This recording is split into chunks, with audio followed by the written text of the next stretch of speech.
Hello friends, welcome to the यानिस academy. मैं दानिश अंसारी आज आपको बताने वाला हूं प्रदूषण के बारे में। आज की हमारी क्लास ईवीएस की होने वाली है, जिसमें हम पर्यावरण के बारे में पढ़ने वाले हैं। इसमें एक पोर्शन आपका पूछा जाता है प्रदूषण। प्रदूषण से आपका 2 से 3 नंबर का क्वेश्चन यूपी टेट में ज़रूर पूछा जाता है, और बात करें एमपी टेट या रीट तो वहाँ पर भी इसके बारे में पूछा जाता है। तो बिना देर के हुए आज की ये क्लास हम शुरू करते हैं। देखिए, पर्यावरण प्रदूषण आखिर में होता क्या है, इसके बारे में आज हम जानेंगे। जब बात करेंगे पर्यावरण प्रदूषण की, तो उसमें वह क्रियाकलाप जिसके माध्यम से पर्यावरण में अनचाहे परिवर्तन हो जाए या पर्यावरण नकारात्मक रूप से प्रभावित होने लगे, तो पर्यावरण प्रदूषण कहलाता है। देखिए, पर्यावरण प्रदूषण किसे कहते हैं।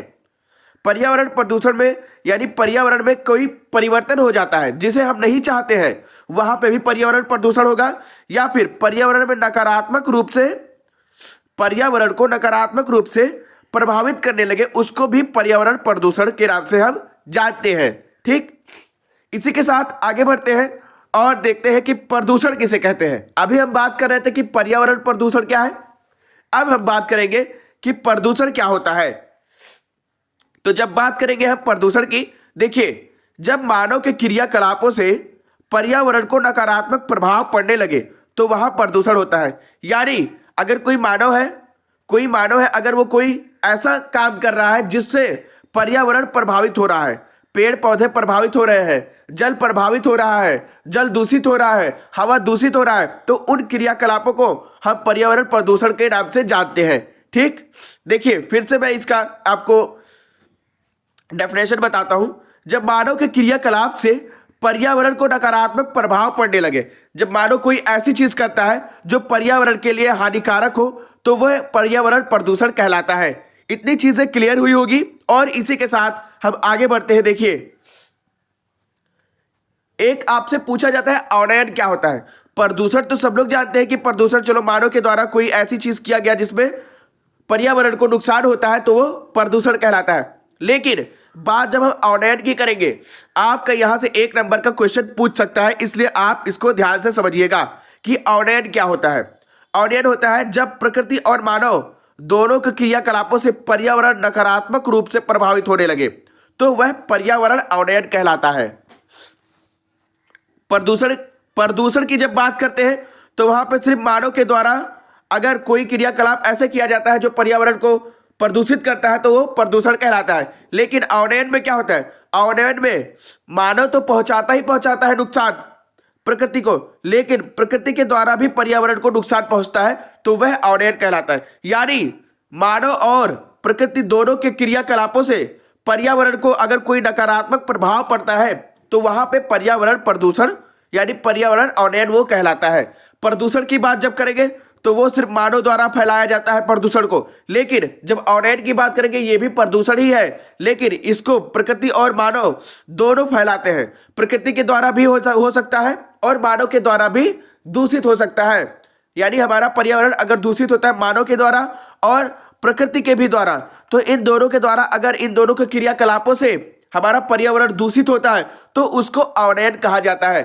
उम्मीद करता हूं दोस्तों ये चीज आपको समझ में आई होगी कि अवनयन क्या है। अवनयन का आपका 1 नंबर का क्वेश्चन पूछा जा सकता है इस बार, क्योंकि पिछले प्रीवियस ईयर क्वेश्चन को आप उठा के देखेंगे तो आपसे पूछा गया है। देखिए, इसी के साथ आगे बढ़ते हैं और बात करेंगे प्रदूषक की। हमने क्या बात किया, हमने प्रदूषण के बारे में जाना, अभी तक हमने अवनयन के बारे में जाना, लेकिन अब बात करेंगे प्रदूषक की बारे। अब बारी है प्रदूषक की। प्रदूषण और प्रदूषक में बिग डिफरेंस होता है, आप इसको ध्यान में रखिएगा।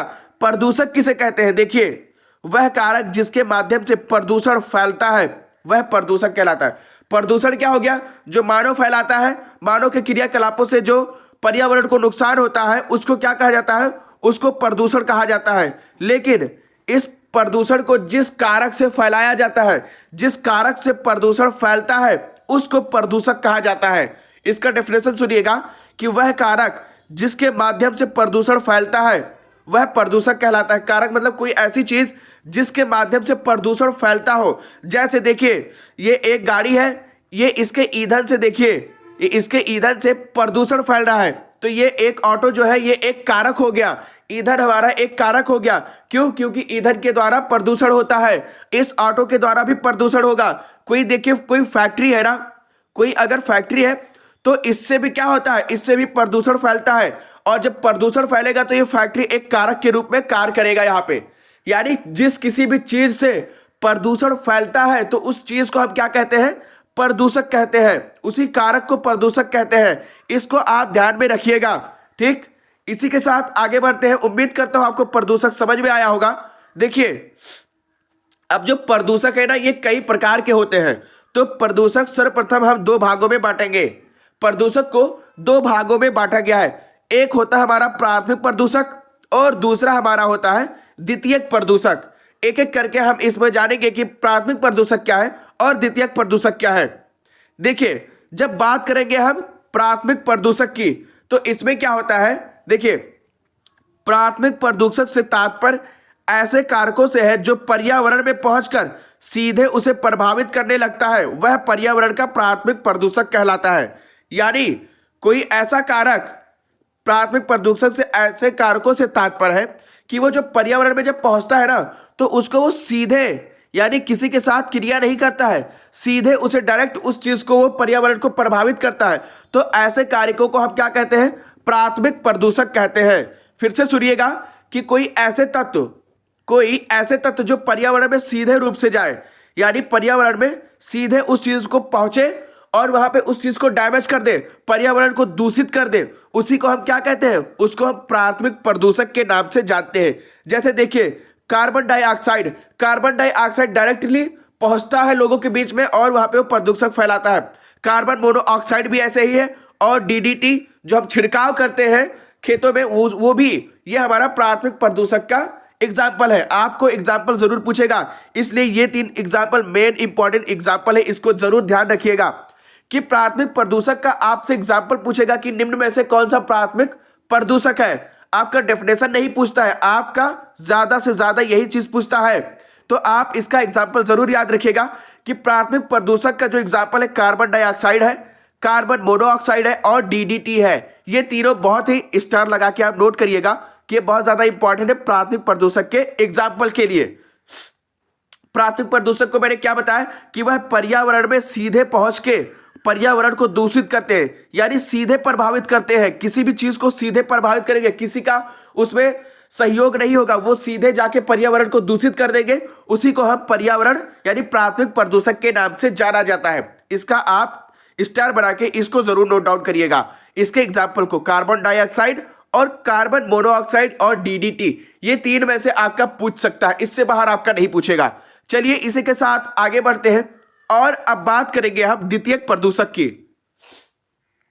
जब बात करेंगे द्वितीयक प्रदूषक की तो देखिए द्वितीयक प्रदूषक वह प्रदूषक होते हैं जो पर्यावरण में पहुंचकर दूसरे कारकों के साथ अभिक्रिया करके प्रभावित करने लगते हैं, वह द्वितीयक प्रदूषक कहलाते हैं।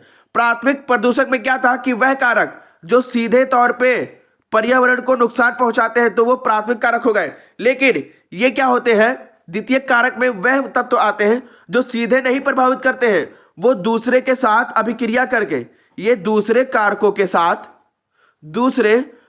के साथ अभिक्रिया करके ये पर्यावरण को प्रभावित करते हैं। इसी को हम क्या कहते हैं, द्वितीयक प्रदूषक कहते हैं।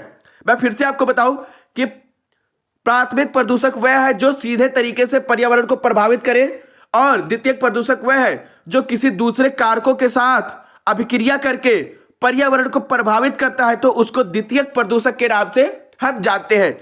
इसका दो बहुत ही मेन इंपॉर्टेंट आप स्टार बना के नोट करिएगा। इसका भी एग्जांपल कि एक ओजोन है और एक सल्फ्यूरिक अम्ल है। ये जो ओजोन है और सल्फ्यूरिक अम्ल है, ये दोनों जो कारक है ये हमारे द्वितीयक कारक के मेन इंपॉर्टेंट एग्जाम्पल है। इसलिए द्वितीयक प्रदूषक के बारे में जब पूछा जाएगा आपसे कि निम्न में से पहचानिए कि द्वितीयक प्रदूषक कौन सा है, तब आपको वहां पे ओजोन और सल्फ्यूरिक आपको जहन में होना चाहिए, क्योंकि अगर ये याद नहीं रहेगा तो आप वहां पे गलत करके आ जाएंगे। ठीक, इसी के साथ आगे बढ़ते हैं और देखिए जो ये प्रदूषक होता है ना, अभी तो हमने बात किया कि मुख्य रूप से ये दो प्रकार के होते हैं, लेकिन ये निस्तारण के आधार पे जब बात करेंगे, देखिए जब हम बात करेंगे प्रदूषक की निस्तारण के आधार के, यानी निस्तारण के आधार पे भी प्रदूषकों को दो भागों में बांटा गया है। निस्तारण के आपसे पूछा जा सकता है कि मुख्य रूप से कितने भागों में बांटा गया है प्रदूषक को, तो दो भागों में बांटा गया है। और जब पूछेंगे निस्तारण के आधार पर कितने रूपों में बांटा गया है, तो वहां पे भी दो भागों में बांटा गया है। इसमें पहला हमारा होता है अपघटनीय प्रदूषक और दूसरा हमारा होता है अनअपघटनीय प्रदूषक। ठीक, अब बात करेंगे हम सबसे पहले अपघटनीय प्रदूषक की।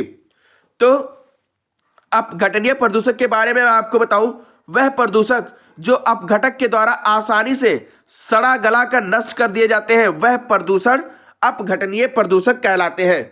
यानी वह प्रदूषक जो हमारा अपघटक होता है, कुछ ऐसी चीजें होता है जो आसानी से उसको सड़ा गलाकर उसको नष्ट कर देता है। यानी किसी कीचड़ में कोई बैक्टीरिया है तो उसको वो सड़ा गलाकर वो क्या होता है, अपघटक उसको नष्ट कर देता है। तो ऐसे कारकों को क्या कहा जाता है, अपघटनीय प्रदूषक कहते हैं। ठीक, अपघटनीय प्रदूषक आप जान गए होंगे।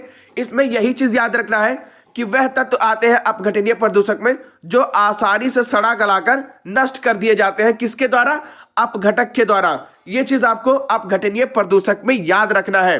मैं फिर से आपको रिपीट करूं कि अपघटनीय प्रदूषक के बारे में जब भी बात करेंगे तो इसमें यह होता है कि अपघटनीय प्रदूषक में वह कारक आते हैं जो आसानी से सड़ा गलाकर नष्ट कर दिए जाते हैं।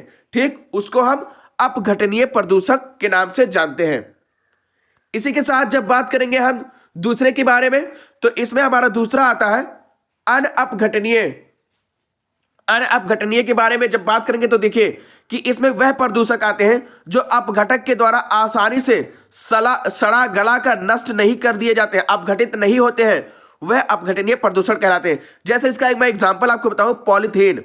जो हमारा पॉलीथीन है ना, या हो गया प्लास्टिक, ये सब क्या हो गया, ये आसानी से गलते नहीं है, सड़ा गलाकर इनको नष्ट नहीं किया जा सकता है। तो इसको क्या कहा जाता है, ये हमारे अनअपघटनीय में आएंगे। कैसे, अनअपघटनीय का मतलब वही है कि अनअपघटनीय प्रदूषक का तात्पर्य ऐसे प्रदूषक से है जिसको आसानी से सड़ा गलाकर नष्ट नहीं किया जा सकता है, और अपघटनीय में सड़ा गलाकर उसको नष्ट कर दिया जाता है। दोनों में बिग डिफरेंस है सिर्फ एक वर्ड का कि इसमें नहीं है और इसमें नहीं आता है कि आसानी से सड़ा गलाकर नष्ट नहीं किया जाता है। जब इसकी बात करेंगे तो वह अनअपघटनीय हो जाएगा, और जब आसानी से उसको सड़ा गला दिया जाएगा तो वो अपघटनीय हो जाएगा। ये चीज आपको नोट डाउन करना है।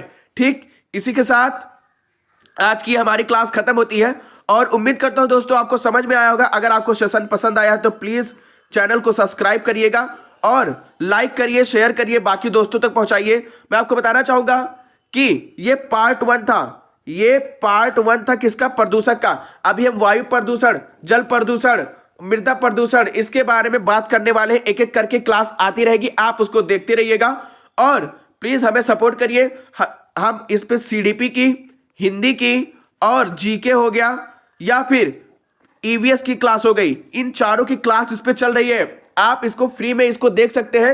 हिंदी तो किसी भी एग्जाम के लिए देख सकते हैं, और बाकी की क्लास आपका यूपी टेट स्पेशल है, इसको आप जाके उसको देख सकते हैं और अपनी तैयारी को फ्री में एकदम मजबूती के साथ फ्री में आप कर सकते हैं, और इससे नोट्स भी बना सकते हैं। इस तरीके से मैं आपको पीपीटी तैयार करवा रहा हूं कि आप पीपीटी को ही देख के आप नोट्स बना सकते हैं। उसको लर्न करिए और थ्योरी जरूर आप याद करिएगा। चलिए दोस्तों, इसी के साथ मैं आपसे इजाजत चाहता हूं और मिलते हैं अगले क्लास में। तब तक के लिए आप अपनी तैयारी करिए, अच्छे से रहिए और देखते रहिए यानिस अकेडमी। मिलते हैं अगले क्लास में। जय हिंद, नमस्कार, अस्सलाम वालेकुम।